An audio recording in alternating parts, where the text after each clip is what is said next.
സാധാരണയായിട്ട് എനിക്ക് ഒരുപാട് വരുന്നൊരു ക്വസ്റ്റ്യനാണ്.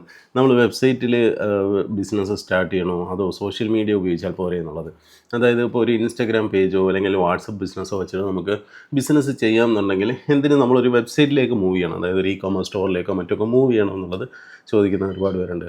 എനിക്കതിൽ പറയാനുള്ളത്, നമ്മൾ സോഷ്യൽ മീഡിയ ഒരിക്കലും നമ്മളുടെ സ്വന്തമാണെന്ന് നമുക്ക് ഒരിക്കലും പറയാൻ പറ്റില്ല. At any time we can loose that page or anything.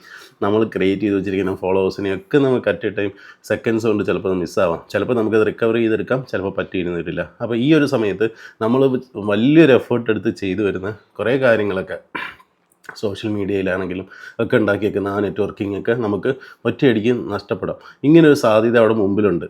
ഈ ഒരു അവസ്ഥ, അത് വാട്സപ്പ് ബിസിനസ് ആണെങ്കിലും നമുക്ക് ഇതേ അവസ്ഥ തന്നെ ഉണ്ട്. അപ്പോൾ അങ്ങനെ ഒരു സാധ്യത മുന്നിൽ കണ്ടുകൊണ്ട് തന്നെ നമ്മൾ എന്ത് ചെയ്യണം, നമ്മളുടേതായിട്ടുള്ള ഒരു പ്ലാറ്റ്ഫോം നമ്മൾ ബിൽഡ് ചെയ്ത് കൊണ്ടുവരിക തന്നെ വേണം. എങ്കിൽ മാത്രമേ നമ്മുടെ ബിസിനസ്സിന് ഒരു സൈഡ് അടഞ്ഞാലും മറ്റൊരു സൈഡിൽ കൂടെ നമുക്കത് പോകാൻ പറ്റുള്ളൂ. അതായത് സോഷ്യൽ മീഡിയ വഴിയാണെന്നുണ്ടെങ്കിൽ കംപ്ലീറ്റ്ലി നമ്മളവിടെ സ്റ്റോപ്പായി പോകും. നമുക്ക് വേറൊരു വെബ്സൈറ്റോ മറ്റ് ചാനൽസിൽ നമ്മൾ ആക്റ്റീവ് അല്ല എന്നുണ്ടെങ്കിൽ.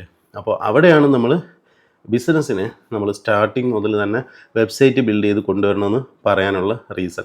അപ്പോൾ വെബ്സൈറ്റ് ബിൽഡ് ചെയ്ത് കൊണ്ടുവരണമെന്ന് പറയുമ്പോൾ പലർക്കും അതിൻ്റെ ഒരു ടെൻഷൻ എന്ന് പറയുന്നത്, ഇപ്പം പല ബൊട്ടീക്കൊക്കെ നടത്തുന്ന ഒരുപാട് ലേഡീസ്, പ്രത്യേകിച്ച് വീട്ടിൽ ഇരുന്ന് ചെയ്യുന്നവരൊക്കെ ഉണ്ട്. അപ്പോൾ അവരൊക്കെ വിചാരിക്കുന്നത് ഒരു വെബ്സൈറ്റ് എന്ന് പറഞ്ഞാൽ ഇറ്റ്സ് ഹ്യൂജ് എക്സ്പെൻസ്. അത് നമുക്കൊന്നും താങ്ങാൻ പറ്റുന്ന എക്സ്പെൻസ് അല്ല. പിന്നെ അതുപോലെ തന്നെ അത് മാനേജ് ചെയ്യുന്നത് അതിലും വലിയൊരു കാര്യമാണ്.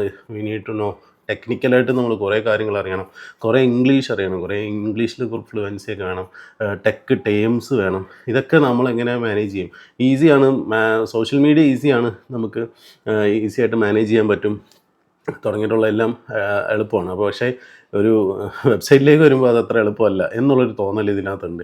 അപ്പോൾ നിങ്ങൾ മനസ്സിലാക്കേണ്ടത്, ഇന്ന് വെബ്സൈറ്റ് ബിൽഡ് ചെയ്യുക എന്ന് പറയുന്നത് ഒരു ചലഞ്ചല്ല. നിങ്ങൾ സോഷ്യൽ മീഡിയ എങ്ങനെ ഹാൻഡിൽ ചെയ്യുന്നോ അതുപോലെ തന്നെ ഈസി ആയിട്ട് വെബ്സൈറ്റ് ബിൽഡ് ചെയ്തത് നമുക്ക് കൊണ്ട് നടത്താൻ പറ്റും. അതെങ്ങനെയെന്ന് വെച്ചാൽ, നമുക്ക് ഇന്ന് നിങ്ങൾ കാണുന്നത് പോലെ കോഡ് ചെയ്തിട്ടോ മീൻസ് നമ്മൾ തന്നെ ഇരുന്ന് ഹാർഡ് കോഡ് ചെയ്ത് ഒന്നുമല്ല നമ്മൾ വെബ്സൈറ്റ് ബിൽഡ് ചെയ്യുന്നത്. ഇന്നെല്ലാം ഡ്രാഗ് ആൻഡ് ഡ്രോപ്പിലൂടെ ചെയ്യുന്ന വെബ്സൈറ്റുകളാണ്. അതിൽ ഏറ്റവും പോപ്പുലറാണ് വേർഡ് പ്രസ്, അതുപോലെ തന്നെ ഷോപ്പിഫൈ തുടങ്ങിയിട്ടുള്ള പ്ലാറ്റ്ഫോംസ്. ഇതിൽ വേർഡ് പ്രസ് എന്ന് പറയുന്നത് കംപ്ലീറ്റ്ലി ഫ്രീ ആയിട്ടുള്ള ഒരു പ്ലാറ്റ്ഫോമാണ്. നമുക്ക് ഈവൻ ട്രൈ ചെയ്യാനൊക്കെ വളരെ എളുപ്പമാണ്. കംപ്ലീറ്റ്ലി ഫ്രീ എന്ന് പറയുമ്പോൾ അതിനകത്ത് എക്സ്പെൻസ് വരുന്ന കുറച്ച് പാർട്ടുണ്ട്, ഞാൻ അതിലേക്ക് വരാം. വേർഡ് പ്രസ്, ഷോപ്പിഫൈ തുടങ്ങിയിട്ടുള്ള വെബ്സൈറ്റ് പ്ലാറ്റ്ഫോംസ് യൂസ് ചെയ്തുകൊണ്ട് നിങ്ങൾക്ക് സ്വന്തമായിട്ട് വെബ്സൈറ്റുകൾ ബിൽഡ് ചെയ്യാൻ സാധിക്കും. അപ്പോൾ അതിൽ പേയ്മെൻറ്റ് കൊടുക്കേണ്ട ആവശ്യങ്ങൾ വരുന്നുണ്ട്. നമ്മുടെ സെർവർ, അതുപോലെ തന്നെ നമ്മളുടെ ചൂസ് ചെയ്യുന്ന തീം, അതുപോലെ നമ്മൾ സ്വന്തമായിട്ടല്ല ചെയ്യുന്നുണ്ടെങ്കിൽ, ഇപ്പോൾ എല്ലാവരും സ്വന്തമായിട്ട് ചെയ്യണമെന്ന് ഞാൻ പറയില്ല. ബിക്കോസ് നിങ്ങൾക്ക് അതിനകത്തൊരു എക്സ്പെർട്ടൈസ് ഇല്ല, ഇൻട്രസ്റ്റ് ഇല്ല എന്നുണ്ടെങ്കിൽ you can hire someone or outsource to any agency. അപ്പോൾ അങ്ങനെ വരുന്നൊരു സാഹചര്യത്തിൽ നമ്മൾ അവരുടെ പേയ്മെൻറ്റ് കണക്കാക്കേണ്ടി വരും. പക്ഷേ അതൊക്കെ വൺ ടൈം പേയ്മെൻ്റ് ആണ്. അപ്പോൾ ഇതിൽ റെക്കറിംഗ് ആയിട്ട് പേയ്മെൻറ്റ് വരുന്ന ചില പോയിൻറ്റ്സാണുള്ളത്. അതൊന്ന് ഡൊമൈന്, പിന്നെ ഹോസ്റ്റിംഗ് ആണ്, പിന്നെ ചില പ്ലാറ്റ്ഫോംസിന് ഫീസ് കൊടുക്കേണ്ടി വരും. അതായത് ഷോപ്പിഫൈ പോലുള്ള ഒരു പ്ലാറ്റ്ഫോമാണ് നിങ്ങൾ ഉപയോഗിക്കുന്നുണ്ടെങ്കിൽ അതിന് നിങ്ങൾക്ക് പൈസ കൊടുക്കേണ്ടി വരും. അതിന് പല പാക്കേജസ് ഉണ്ട്. ഇപ്പോൾ നിങ്ങൾക്ക് കാണുന്നത് പോലെ തന്നെ 4 പാക്കേജ് ഇവിടെ കാണിക്കുന്നുണ്ട്. ഇതിലേറ്റവും ബേസിക് പ്ലാൻ തന്നെ മതിയാവും നിങ്ങൾക്ക്. ബിക്കോസ് ഒരു ബിഗിനറിനെ സംബന്ധിച്ചിടത്തോളം basic plan is enough, more than enough.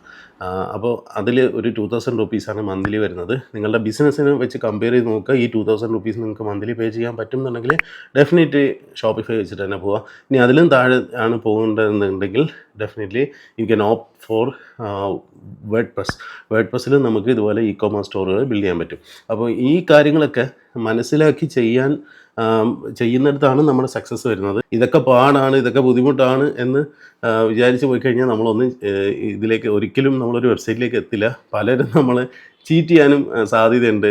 നിങ്ങളെ വെബ്സൈറ്റിൻ്റെ പേരിലോ അല്ലെങ്കിൽ സോഷ്യൽ മീഡിയ കാര്യങ്ങളുടെയൊക്കെ പേര് പറഞ്ഞിട്ട്. അപ്പോൾ അറ്റ്ലീസ്റ്റ് നമ്മൾ എന്ത് ചെയ്യുക, എഡ്യൂക്കേറ്റഡ് ആയിട്ടിരിക്കുക. വെബ്സൈറ്റ് എന്ന് പറയുന്നത് ഇത്രയൊക്കെയാണുള്ളത്. ഈ ഒരു കാര്യങ്ങൾ, ഇപ്പോൾ ഞാൻ പറഞ്ഞ വേർഡ് പ്രസ്സും ഇ-കൊമേഴ്സും അല്ലെങ്കിൽ ഷോപ്പിഫൈ തുടങ്ങിയിട്ടുള്ള കാര്യങ്ങളൊക്കെ നിങ്ങൾക്കും സ്വന്തമായിട്ട് പഠിക്കാവുന്നേ ഉള്ളൂ. അപ്പോൾ അതിനെക്കുറിച്ചൊക്കെ ഡീറ്റെയിൽ അറിയണമെന്നുണ്ടെങ്കിൽ ഇപ്പോൾ ഞങ്ങൾ തന്നെ റൺ ചെയ്യുന്ന ഈസി ഇ-കൊമേഴ്സ് എന്ന് പറയുന്ന ഈ ഒരു പ്ലാറ്റ്ഫോമിൽ അവൈലബിൾ ആണ്. ഇതിനകത്ത് കയറി കഴിഞ്ഞാൽ നിങ്ങൾക്ക് 1 മന്ത് നിങ്ങളെ കംപ്ലീറ്റ് ആയിട്ട് മെൻറ്റർ ചെയ്യുകയാണ് ചെയ്യുന്നത്. അതായത് നിങ്ങളുടെ കൂടെ പേഴ്സണലായിട്ട് ഒരാൾ നിന്ന് ഇൻഡിവിജ്വൽ കോച്ചിങ് തരും. അതായത് എങ്ങനെ ചെയ്യണം, എന്തൊക്കെ ചെയ്യണം, പ്രൊഡക്റ്റ് എങ്ങനെ അപ്ലോഡ് ചെയ്യണം, അതിൻ്റെ പ്രൈസിങ് എങ്ങനെ ആഡ് ചെയ്യണം, അതിനകത്ത് എങ്ങനെ മാർക്കറ്റിംഗ് ചെയ്യണം, അതായത് പരസ്യങ്ങൾ പ്രൊമോഷൻസ് ഒക്കെ സോഷ്യൽ മീഡിയയിൽ എങ്ങനെ ചെയ്യണം, ഇതെല്ലാം നമുക്ക് ഈ ഈസി കൊമേഴ്സിൻ്റെ മെൻറ്റർഷിപ്പ് പ്രോഗ്രാമിലൂടെ കിട്ടും. അപ്പോൾ അത് 30 ഡേയ്സിൻ്റെ ഉണ്ട്, 90 ഡേയ്സിൻ്റെ ഉണ്ട്. അപ്പോൾ നിങ്ങൾക്ക് 30 ഡേയ്സ് പോരാന്നുണ്ടെങ്കിൽ മാത്രം 90 ഡേയ്സിലേക്ക് ഓപ്റ്റ് ചെയ്താൽ മതി. അങ്ങനെ ഉപയോഗിക്കാനുള്ള ഓപ്ഷൻസും ഉണ്ട്. അപ്പോൾ അങ്ങനെ ഒരുപാട് സാധ്യതകൾ മീൻസ് പഠിക്കാനാണെങ്കിൽ പോലും നിങ്ങൾക്ക് റിമോട്ടായിട്ടിരുന്നപ്പോൾ നിങ്ങൾ എവിടെ ഇരുന്നാണെങ്കിലും ഈ ഈസി കൊമേഴ്സിൻ്റെ മെൻറ്റർഷിപ്പ് ആക്സസ് ചെയ്യാവുന്നതാണ്. അപ്പോൾ അതിൻ്റെ ലിങ്ക് ഞാൻ ഡിസ്ക്രിപ്ഷനിൽ കൊടുത്തിട്ടുണ്ട്. അപ്പോൾ ഇതുമായിട്ട് ബന്ധപ്പെട്ട് നമുക്കിപ്പോൾ ഒരു വെബ്സൈറ്റുമായിട്ട് ബന്ധപ്പെട്ട് കൂടുതൽ അറിയണമെന്നുണ്ടെങ്കിൽ നിങ്ങൾ കമൻറ്റിൽ ചോദിക്കാം. അതിൻ്റെ ഒരുപാട് വീഡിയോ ലെസൺസ് ഒക്കെ ഞാൻ എൻ്റെ യൂട്യൂബ് അതർ വീഡിയോസിൽ ഞാൻ ചെയ്തിട്ടുണ്ട്. അതിൻ്റെ ഒരു ലിങ്ക് ഞാനിപ്പോൾ ഇവിടെ മുകളിൽ കൊടുത്തിട്ടുണ്ട്. ഷോപ്പിഫൈ വെബ്സൈറ്റ് എങ്ങനെ ക്രിയേറ്റ് ചെയ്യാം എന്നുള്ളതിൻ്റെ, അതുപോലെ തന്നെ എങ്ങനെ വേർഡ്പ്രസ് വെബ്സൈറ്റ് ക്രിയേറ്റ് ചെയ്യാം എന്നുള്ളതിൻ്റെ ഫ്രീ വീഡിയോസ് തന്നെ ഞാൻ ഇവിടെ ക്രിയേറ്റ് ചെയ്ത് വെച്ചിട്ടുണ്ട്.